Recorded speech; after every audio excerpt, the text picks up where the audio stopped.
Welcome to the Choose on Purpose podcast, where leaders live with intention. I'm your host, Becky Ploutz, and today, for the Wisdom of Women, the WOW series, we are talking with Jamie Wolf. And welcome, Jamie. Thank you so much. I am thrilled to be here. Thank you for being here. Now, okay, I always like to kind of give a little background about like, hey, how did I, get connected with you? How are we here? So, Jamie and I have met in person twice. Um, it was last year that we met. So, what? Six? Yeah, it was June. It'll be 2 year. June. It will be 1 year. That's crazy. And right, yeah, it was June at like a pre-party for Yes. a summit, yes, so that you were at. And then you also came to the Wausau area for one of our chapter meetings for Polka Dot with one of your friends that was speaking at the chapter. And now you're coming to speak with us. Yes. And so I've gotten to meet Jamie in person, knew that she was a cool person. Honestly, the first time we met, she had pink hair. And I love it because when I saw her the second time, she did not have pink hair. And she was like, I remember you. I saw you at that party. And I was like, how do I not remember you? You're so cool. And she's like, well, I did have pink hair. And I was like, okay, that's trick. That's a trick because she remembered me because of my side shave. And so hair is pretty memorable. But today she's rocking a whole different color, which I love and she loves as well. So you just never know, right? Yes. Thank you so much. I'm obsessed, you could say. It's so great. Okay, so is it purple and blue or It just looks blue in the natural light. It's multiple yeah. shades of purple, and then it's got the Okay. pink tinsel in it. And the tinsel, that's right. The tinsel. Yes. Little the extra flavor. The pink is still there. Absolutely. Yep. Can't let it go completely. Yeah. I love it. So Jamie is also an author, and I want to give you an opportunity to introduce yourself a little bit more about who you are, what your mission, maybe is, and um why this conversation is important for you. Yeah, absolutely. Thank you. First and foremost, I'm a mother and a wife, and I'm a business owner, an entrepreneur, and now I can say I'm an author as well, which is one of the coolest things ever. I've been reading like a fiend my whole life, so to have a book of my own is very precious to me. Um, I am a survivor of domestic abuse. In 2016, I earned my freedom. Well, I should say I gained Mm, my freedom that I worked very hard for. And last year in July, I published my memoir. I have a copy here. So it's called Putting Myself Back Together from Broken to Healed After Abuse. And what really inspired me to write this um, was a spark that happened pretty soon after getting out of the relationship. I'll be honest, it wasn't until I did like a lot of doom scrolling on social media that I actually mm, realized I was in an abusive relationship. wow. Yes, even though I was getting abused in several different ways, it did not occur to me that it was a full cycle of behaviors, not just problems here and there. Um, and we can talk more about that later. But I started, that kind of bugged me. Like, why did I Yeah. have to turn to the internet to figure out something to find out that this was an unhealthy relationship cycle that was not going to end? And I got kind of Mm, angry. And I was like, why did nobody warn me? Why aren't we talking about this? Why are we not posting red flags in school bathrooms so that young kids mm, are getting it ingrained in their brains what toxicity in relationships looks like? And so I started talking about it. And the more I talked about it, the more I heard back very similar stories. And I'm talking very frequently. It was wow. scary. Yeah. The statistic is 1 in 3 women and 1 in 5 men. But I feel, at least in my circle or among the people I've met, that statistic is much greater. Um, so anyway, I figured if somebody's going to start the conversation, it might as well be me. And I thought the best way to do that was to write a book. Wow. I, I love that. You're breaking that stigma, right, around the abuse and how secretive and behind the scenes it happens. And so sneakily, right? Like the fact that people don't know the signs or the pieces, right? And um what I like about that say that you were doom scrolling and figuring out, I was like, that is kind of the power, right? Around reels or like info little things now. It's like we don't know what we don't know until we actually know it. So Exactly. for everyone that's listening, right? Like to be like, oh, like if anyone thinks, well, how do people not know? Well, if you're unaware of the signs to look for. So I like even what you said, Jamie, about um education around looking for when things don't feel right, sound right, and knowing like, oh, this is not okay Correct. to It's respond like this or to react because it's not really responding. But um right. yeah, right. So breaking that silence is some, and I love the cover of your book. Is that the what is it called when It's they called, pour the gold? yeah, it's called kintsugi.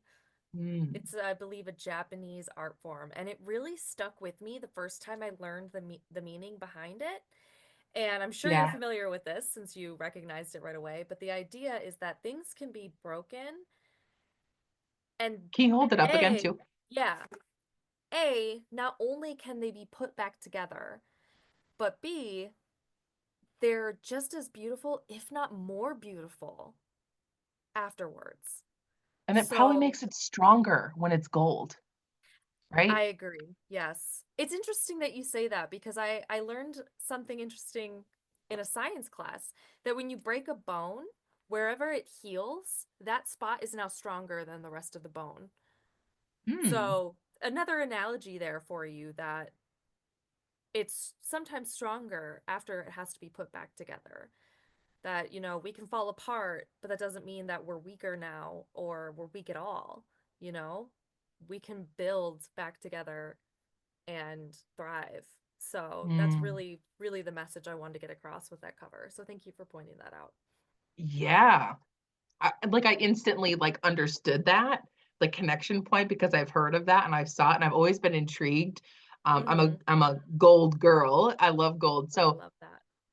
when I've always saw it, I've always thought like, yeah, that has to be stronger, like putting yourself back together, the pieces together and like bringing it back to wholeness, but stronger. So Mm-hmm. what a beautiful way to, like show the book and like tie that together. I think that people will totally get that. Thank Um, you. yeah, that's great. So thinking about like domestic abuse, how hidden it truly is, right? We don't know what happens behind people's closed doors. Doesn't matter how they post on social media or they present themselves at events, any of those things. So, I mean, what are the biggest misconceptions people have about it? I'm really glad that you said that because that's probably the biggest misconception is that it's a private issue, is that it Mm, should be behind closed doors, that it's a family matter. And uh, it truly is a public health crisis. I mean, mm, first of all, it's nothing that can be fixed with counseling or therapy. Um, they have not, as far as I know, there's no research as to what makes people be abusers or be narcissists or whatnot. I mean, I've looked, but just because I haven't found anything doesn't mean it doesn't exist. But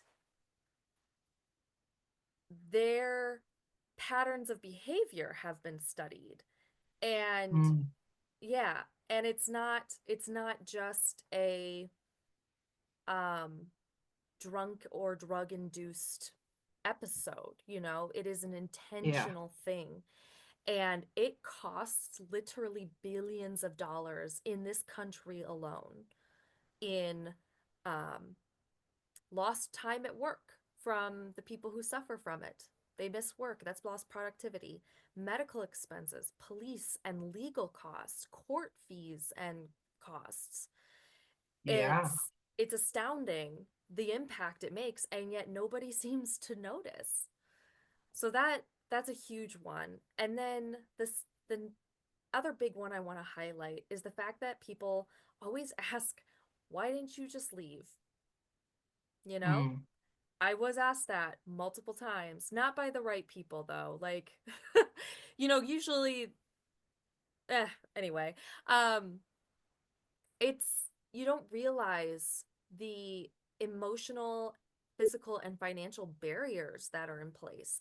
I mean, let alone safety, but just the fact that I did not realize I was in an abusive relationship. It's because I had mm, been brainwashed and manipulated and gaslit to the point where I believed I was the problem. right. So why would I leave somebody if I thought that it was an issue I could fix? Like it was in my Mm, control. That's what he made me think. It was all my fault, so it was up to me to fix it. And then an astounding statistic is that 98% of abusive relationships actually include financial abuse. So, yes, which is mm, again not something I had ever heard of until I looked it up yeah. myself. Yeah. But I, speaking from my experience, ended up in $16,000 worth of debt during my marriage. And that was all because of maxed out credit cards and utility bills that were charged off bank accounts because he controlled the money and Mm, wouldn't let me be responsible with it. yeah. So, yeah, it's it's Wow. it's not as There's a lot of privileged. misconceptions, right? And this is Yes. quickly we'll understand this, right? When we say like Mm-hmm. people don't know, and then it's like, well, the Yeah, misconception is a lot because people just don't pay attention. I think a lot of times people don't want to know fair. because of what you said. It's a Mm-hmm. family matter. It's something that you Right. need to work on as your family unit. Mm-hmm. And so people, I think, a lot of times do look away and think, well, that's their business. And so, did you say, were your words that it's a social crisis? You said some A kind of a crisis, yes, a public health crisis. public health crisis. Yeah. Yeah. And And and then, safety, I would argue too. okay. Because Yeah. most too many times abusers are not brought to justice or they get the bare minimum. My Right. abuser is walking the streets today, a felon, an ex-felon, but a felon, but a free man for the most part. So Mm-hmm. it's it's very they let him down is a nice way of saying it. They Mm-hmm. really let us down with the system.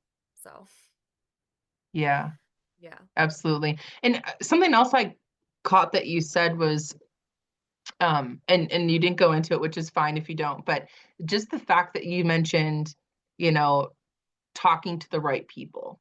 Mm. Mm-hmm. And you just like stop, you're like, I don't want to go to that rabbit hole kind of thing. And like I Mm-hmm. just caught you saying something about you asked the wrong people or you were talking to the wrong people about it. And Yes. it took much longer for you to come to that understanding. Yes. So I think That that that's a key thing. I will go Yeah. into that for just a half a second here. Yeah. Um, I I you are most like the people that you're surrounded by, right? The people that you spend the most time with. Mm, And because I was with somebody who was not a good person, we were also surrounded by people who weren't great people. Dramatic people, chronically irresponsible, chronically broke, but always having the newest phone and cigarettes and alcohol, mhm. um, those kinds of things, and just people that nowadays I look back on, and most of them are still there too. You know, Sure. I I wasn't wasting my money on alcohol and cigarettes, but I sure as heck didn't have two pennies to rub together. And and for some reason I remember all these vacations that we took and hotels that we stayed in and things. And I'm like, I was horrible. I should have been, more realistic and whatever. But at the same time, it's like, oh shoot, where was I going with this? Um, I didn't. Talking Oh, yeah, yeah, yeah. Okay.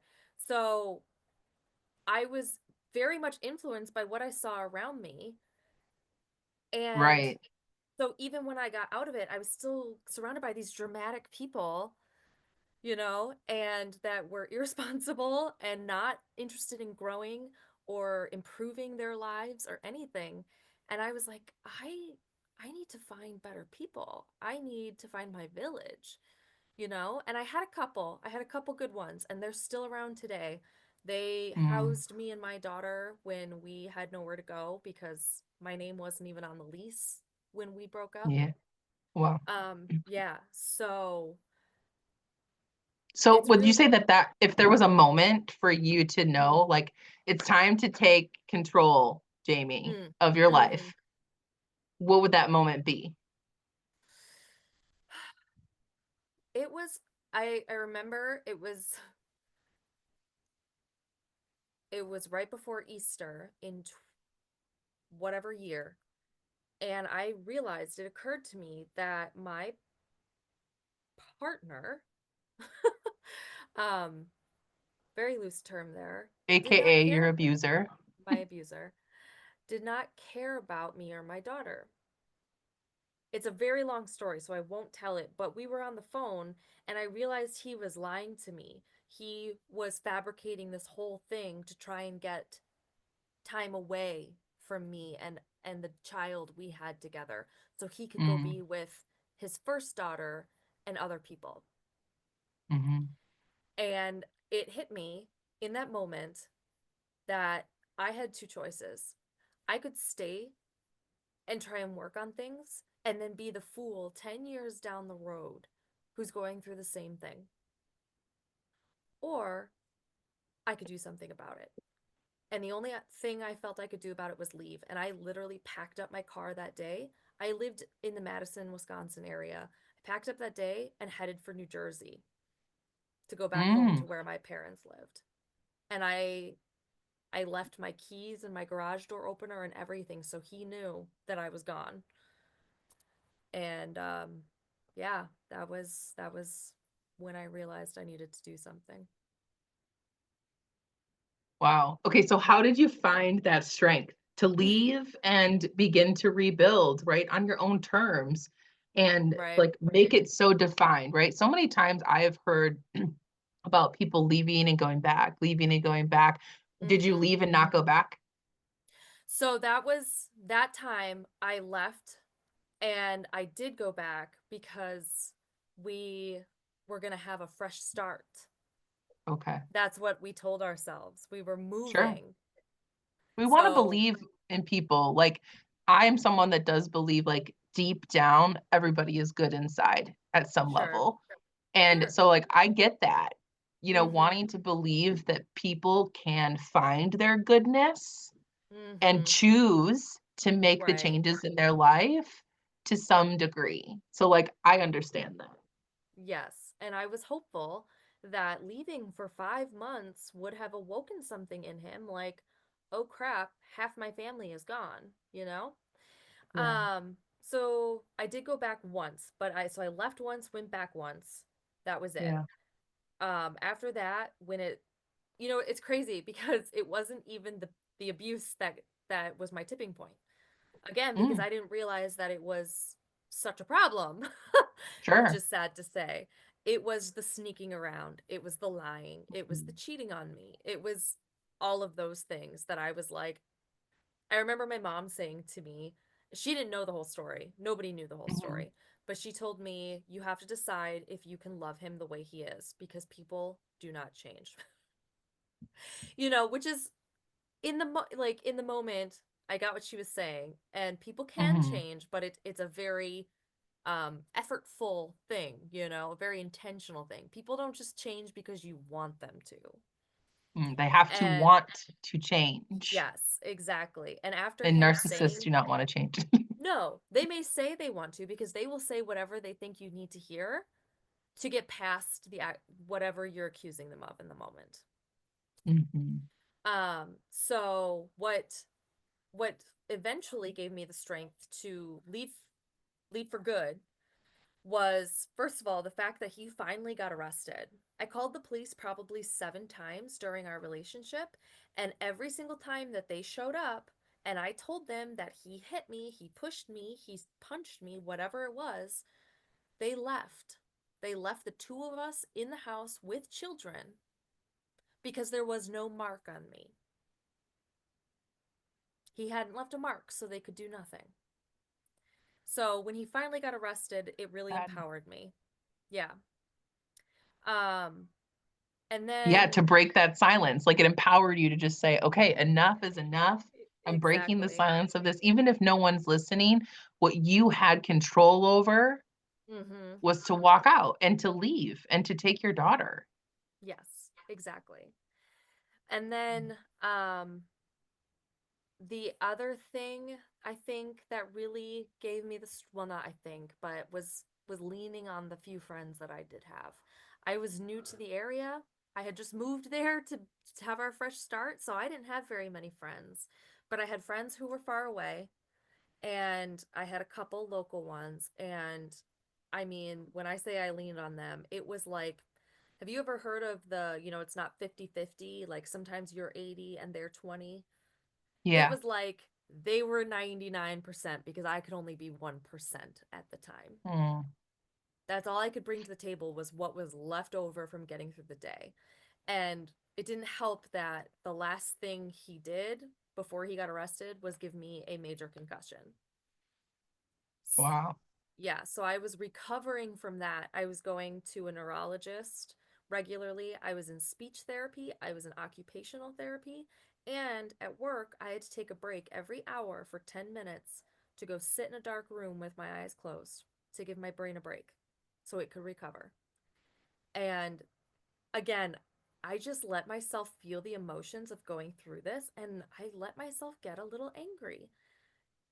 You don't want to let anger drive. And you don't want Right. to keep it around, but like it can be helpful sometimes. Hmm. And it Give you it that extra ignite push.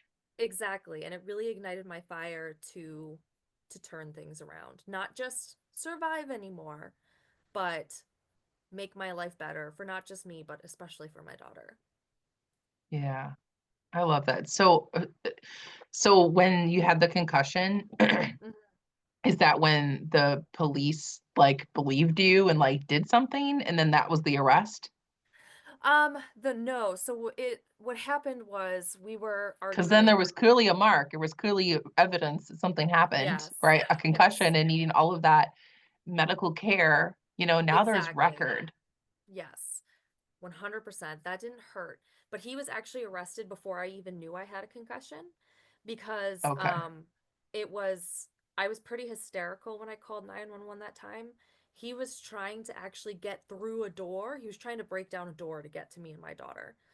Mm, Um so it obviously didn't, that didn't just happen. It escalated. It was a very minor thing that escalated to that point hmm. as it always was.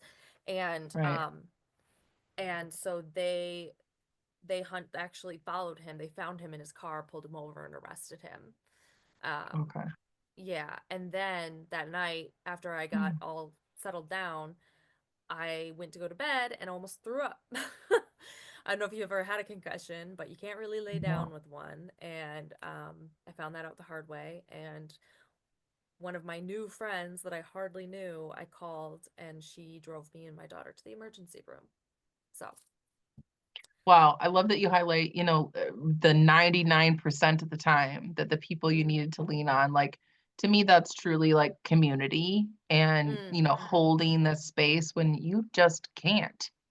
You've given way more than, you should have, but guess what? That's the reality of it. And to survive, we need to make sure that we have those support systems. So thank God. I'm so happy to hear that like people were the big part of helping you rebuild and move forward and out Yes. of that situation so that you could move into healing and growth and rebuilding your life for your daughter and you.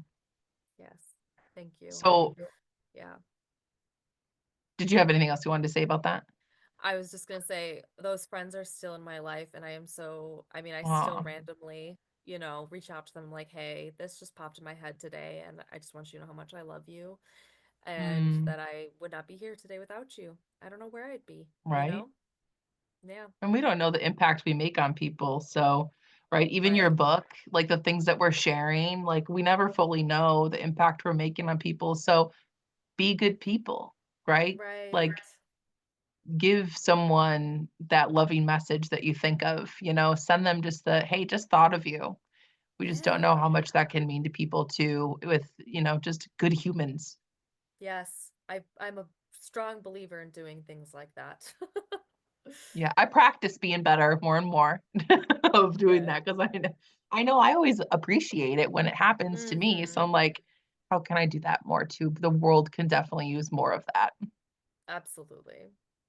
So, okay, so let's move into talking more about that Yeah. breakthrough to being free, because obviously it took a lot of effort. And so like what were the first steps that you took toward your own healing and reclaiming your voice to really feel heard? Because obviously, like the police not like taking it seriously, all of that, like that really takes a toll on someone, to feel and for something that was supposed to be very supportive and help you stay safe to do the complete opposite. You really, I'm sure, had to work towards feeling worthy of being heard and justified in what you knew was right or wrong. So, what was the first step maybe that you took toward healing and reclaiming that for yourself? Yeah, I thought a lot about this because I got to see the outline before this, but Yeah. I this might sound horrible, but the first thing I did was really clean out the friends list. You know, Mm, we kind of talked about this already, but yeah. it was that honestly that I'm like, what was the first thing that I did? And that was those people, especially like I got a text that night that he was arrested or the night before that said, "Why did you have him arrested?" Yeah. Wow. Yeah. Why did you have him arrested? Hmm. You're the first to go. Yeah. Block. Wow. I think it's so um, critical, like that you highlight mhm. how much people, Right. They matter in our influence lives. exactly, and they influence you so much in good ways and bad ways. And it's really important, I think, to evaluate, especially when you're going through different stages of your life, like are these people not not serving or benefiting me in any way, but are these people good for me? Are they Mhm. holding me back? You know, there's a quote that's been floating around the internet that says something like, some people are not put here to help you evolve. They're put here to show you what happens if you don't. Ooh, Yeah. And yeah, that has really stuck with me. And that was definitely, I mean, that's I only saw that recently, but that's definitely the mindset I had back then, where it's like right. my life needs to improve now. And if you're Like not part of this, yesterday. yeah, if you're not part of the solution, you are now part of the problem. Yeah. Yep. Yeah, And that yeah, definitely hits. yes, exactly. So, and I still reevaluate every once in a while, like especially when somebody is demanding a lot of time of mine or my attention. Um, did I say that Mm, right? Attention. Yes, I thought I said intention. Sorry. Um, I I really think about it and I'm like, man, is this friendship healthy? And can mm, it be fixed if it's not? And if not, is it is it worth holding on to? And if it's unhealthy, the answer's no, you know? mhm. So you don't have to just go through trauma to think about that. Yeah. I love that. Yeah. It's an audit of sorts, right? To really check Yes. in Mm-hmm. and make sure that the relationship is still in alignment with, I think it's important to even evaluate like the growth trajectory that you're on and where you're focusing and putting your priorities, because we only have the time that we have in the day. So Yeah. is it supporting you to have those relationships, on this, maybe in this season, maybe in this lifetime, Mm-hmm. but really taking that audit and making sure that we're taking stock for understanding when it's not, and making sure that we just distance ourselves from those things. That's Right. amazing. I think Mm-hmm. that's powerful to make sure that people hear that it can be those simple things that Yes. I mean, don't get me wrong, I'm someone that, like, I don't, like, delete people. I'll, like, maybe silence them on my feed or something, but, like, I Sure. don't really unfriend people, so I know personally, my experience is like, oh, it feels kinda like cutting off because 'cause I've saw people that I don't know why, but, like, they unfriended me, and it's, like, hit Uh-huh. me like, "What did I" Oh, like I went sure. back to, like, go and say something to them, and then I see that we aren't friends anymore, I'm like, "I offended someone or I did something?" Like, that's so Right. weird. So, That's anyway, happened to me too, for sure. So I get it, yeah. but Yeah, but we don't have to explain ourselves, that's really what I took from it, exactly. is that what was right for them was maybe they didn't like my cheery attitude on my social media or something, right? But Yeah. that's okay. I think that, really what I wanna just emphasize is how releasing relationships that no longer serve you and your experience and, like, what you need in the time that you're in is you don't have to explain it to people, Yes. and releasing those. So I love that that was really like a step that you see, like, that was like the first thing was like, okay, that relationship's not ship is not serving me. What was attached to that yeah, those people still, nope, not it either. And Mhm. and to be able to make a change for yourself, you have to clear space so that you can grow, right? Yes.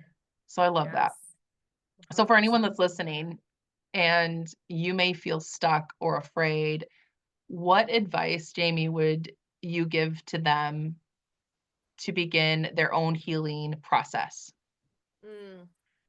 Well, first thing I want to say is that there's nothing wrong with you and Mm, none of this is your fault. First of all, situation you're in is not your fault, whatever it may be. Um, but the biggest thing would be to just take baby steps. You know, it's great to have a vision in mind of what you want your life to be. That's important to hold on to, but you're not going to achieve that overnight. It's mm. not it's not that quick. And it's not that It's a simple either. process. It's a process and you've got to be willing to take baby steps, you know, even if it's just like admitting that you're struggling to yourself, Mhm. because a lot of times we internalize that and we try to shut it down and, we're in burnout and we're in denial at the same time, you know? Right. So, just take the small steps and I love that. remind yourself every day of something kind, like I deserve peace, because you literally have to reprogram your brain to believe that you are worthy. And by tiny little affirmations like I deserve peace, like that is such a Mm, simple thing, but shouldn't we all have that at least in our homes or somewhere? I mean, especially in our homes, but if you should have peace. And then just be gentle with yourself. I know it's hard.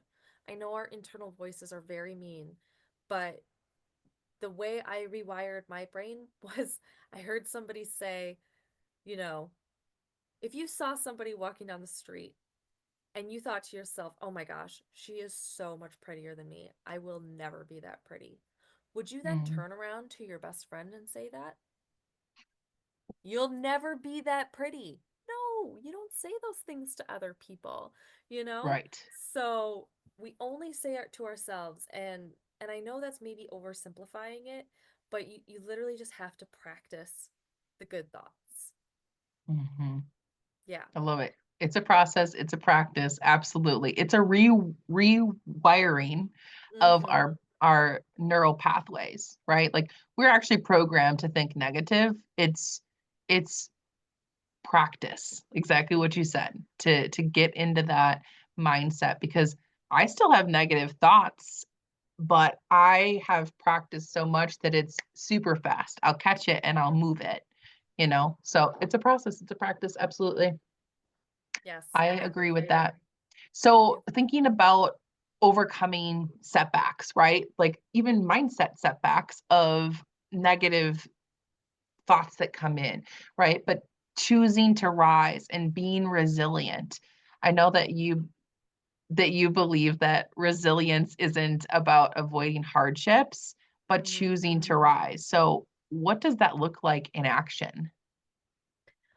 Ooh, so what does that look like in action? Honestly, this was so difficult for me because I used to just throw a pity party and think, why me? Mm, That was my instinct. yeah. And It's yeah. good for a minute, Jamie. That's good for a Yeah. minute. And then I mean, that's a lonely party. yeah, it is, let me tell you. So, um, you know, first the the big thing for me is that I need to slow down, you know? Mm, I really need to let myself feel the feelings and process. And that looks different sometimes. Sometimes it means journaling and getting it all out of my brain onto paper. Sometimes it means mhm, having a good cry about it. you know? But whatever it looks like I need to process that and let myself feel the feelings so that, as we've talked about in the past, I can respond to it rather than react to it. yeah. Um, and then I I'm a person that doesn't like big projects. I like small bite-sized pieces. Mhm, So it's it I need to break things down, like how do, not just how do I overcome this, but like, is there a process I need to follow? Are there smaller steps I can take? What resources are available to me, or what people are available to me to help me? mm. Um, and I just thought of something. I Hold on. I'll just say Sorry. that that's really powerful to know that Oh, about thank you. yourself. Thank you. Um, Self-compassion is the word that just fell off my Mm, brain. And it's what I was just saying, not yeah.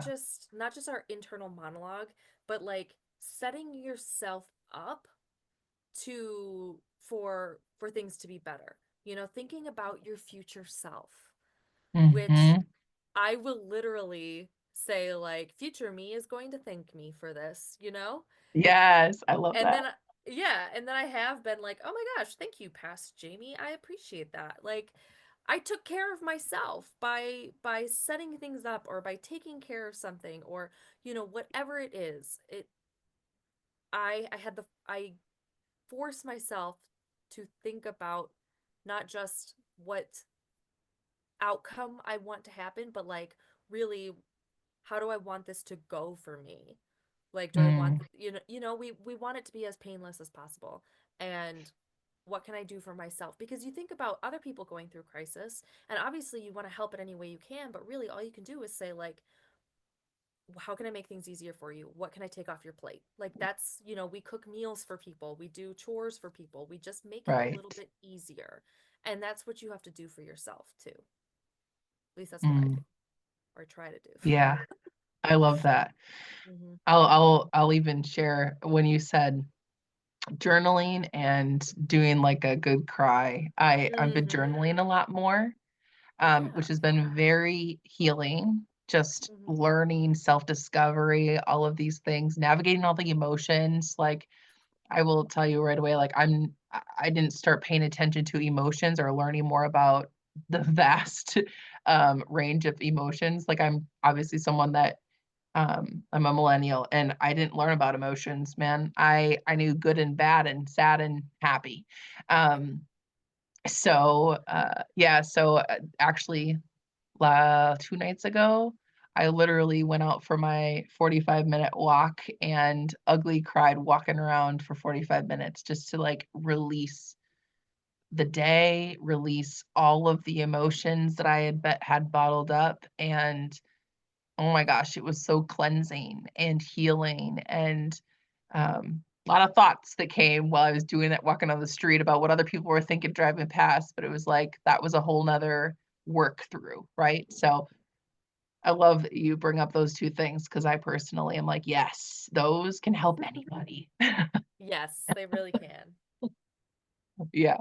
So okay, so how do you personally navigate your setbacks or challenges when they arise, right? Like I just shared the how I literally am using what you just said. So are you Yeah. currently using journaling and or a good cry to like support you through Yes. challenges and setbacks now, or what else might be supporting you?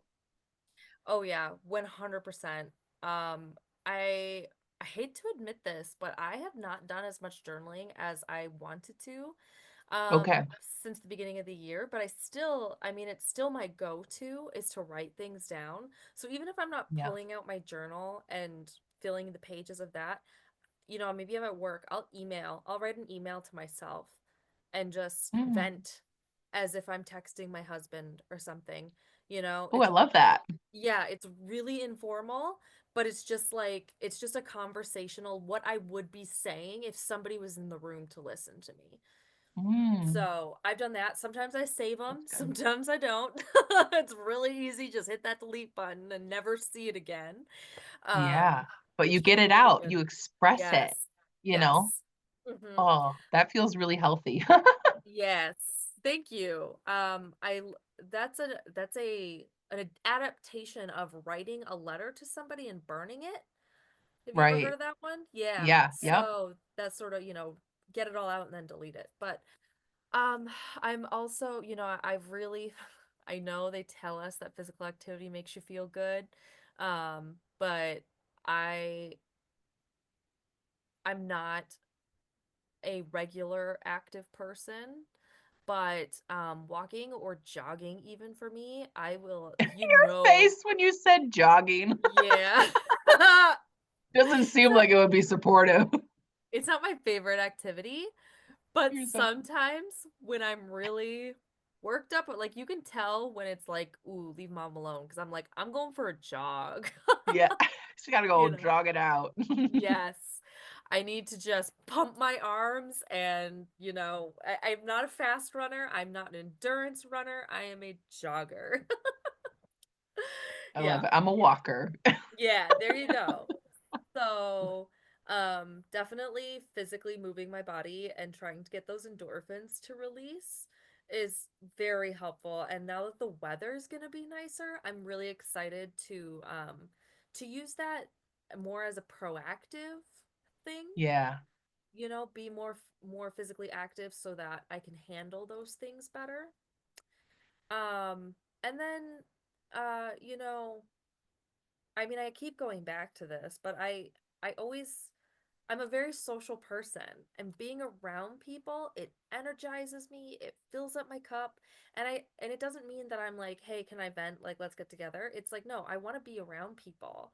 And so being around people, positive people, people I know who uplift me, it doesn't always have to be people I know. I'm perfectly fine with making new friends, but um you know, just getting out of the house and being social can be really, really helpful when you're going through something, especially when it's a setback, when you're trying to build that momentum and you feel like you hit a roadblock. It's not the same thing. Mhm. It's not the same thing. So, Yeah. I love that. I love car analogies too, so I love the roadblock and there. I'm big on I just love U-turn, take a analogies. turn. Yes, exactly. Whip a Take Yui, Jamie. We're on a road trip, girl. I love it. Let's go. Yeah. Okay, so obviously you are, you're helping other people be proactive with your book and getting your story out there like today, using your story to really create impact. And your journey has led you to be empowering other people. So I'm curious, what does being seen, heard, and known mean to you now? Especially when I was in this relationship, but even before, I was the youngest of three girls. Mm, And, yeah. And, I have a big personality. I'm loud and I'm excitable and enthusiastic. And for most of my life, I feel like I've had to like shrink myself down, water myself down or just be smaller. mhm. Um, and I've realized that that's pretty demeaning, and it's not necessarily intentional by other people, but I was doing it to myself too. Like my what I was telling myself was the worst, like you need to be less. Yeah. So to be seen, heard, and known is what you said. Yes. Yes. Um, to me, that means being in spaces where I don't have to prove my worth to anybody, Mm, you know? yes. Yeah, I can just let my hair down and be myself. And that is such a wonderful feeling. I kind of joke about this, but I feel like I have no shame, I don't get embarrassed easily. I'm very comfortable with myself. And man, it feels good because I remember wanting to wear a really out there outfit to school one day when I was little, and I wore the outfit just not to school. And I put it on, and then I thought about what other people would say about me. So I took it off and wore something else. And I was Right. like, to my little self, I was like, I am so sorry, you know, Mm. because now I will wear whatever I dang well please. Okay, so I have a question. When Yeah. you just said that you told your little self that I'm so sorry. Did you do anything like specifically healing? Did you like write a letter to your younger self or, was there anything for that? It wasn't anything like fancy or ceremonial, but I did actually talk out loud. And I ended Okay. up crying, Yeah. and Also, and there was a I release. there was. And ever since I lost my mom a couple years ago, I've started doing this thing where I hug myself, which may Mm. sound kind of sad, but I imagine like when I'm missing my mom, I will hug Mm. myself and talk to her, and it makes me Yeah. feel close to her. And so when I was and this thing to my younger self I've done recently, um Mm. I I did that. I hugged myself and I spoke out loud and I cried, and I I thought about my daughters and how I would be horrified to learn that they were worried what other people would say about them, you know? And so far, like, I know that my oldest can get embarrassed. I have certainly embarrassed her on more than one occasion. Sure. But she's not like self-conscious. She Yeah. she is herself authentically, And it's really affirming to me to know that I can also create those spaces for other people, you Yeah. know? So I see it with my daughter, and now that's what I'm trying to do by like that's the seen, heard, and known thing now is to get myself out there and create these spaces for other people through podcasts and sharing my book and doing talks and outreaches and whatever it is, you know? So, I love that. So, okay, so I know that you're speaking because you're coming back by me and you're going to speak with us. You're going to yes. Colorado to speak. Like Yes. you're getting into bigger audiences and speaking more and putting yourself out there. So, what's your vision for the impact that you want to make as a whole? Like, obviously, we want to make a change for ourselves, for our families. Anything beyond that that you want to share about your vision and the impact that you're making? Yeah, definitely. So, obviously the physical vision involves standing in front of and with other people who have gone Mm, through something similar, who are looking to improve the situation that they're in. And and I envision igniting something in all of them, you mm, know? Like a shock wave going through the crowd. Like they all feel it, not necessarily at the same time, but they will all feel something ignite within them that says I deserve better, you know? yeah, And lights that fire for them to start or keep going or whatever it is to make their lives better. And really I want a ripple effect of empowerment. you know, Mhm. where people see me, hear me, read my book, interact with me, whatever capacity it happens, and then they are able to share that at whatever stage they're capable of doing it, because it may not be right away. Yeah. They may need some time to grow and develop first, but for them to then pass that on. Like I've shared things with you that I have found elsewhere.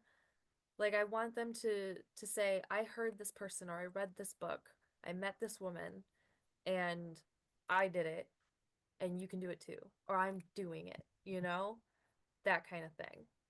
So I know that we can't get rid of the abusers and the narcissists. There will be no cure for abusive tendencies and narcissism, but we can empower and educate people to the point where we've taken the power away, Mhm. you know? And I think that's the only way we will see an end to this kind of thing. Yeah. Bring that Yeah. power back. Yeah, exactly. I love that. Taking that power back, right? Choosing to take your power back. Yes. Mm. That's a great way Okay, to put it. so Jamie, if the listeners can take one thing away from this conversation, what do you hope that it is? Okay, I have two quick things. One is that they hold on to hope, because that's what I Mm, needed in the beginning, was a sign of hope, a ray of hope to hold on to, that things could get better. That's all I needed to know, was that I was not stuck there forever.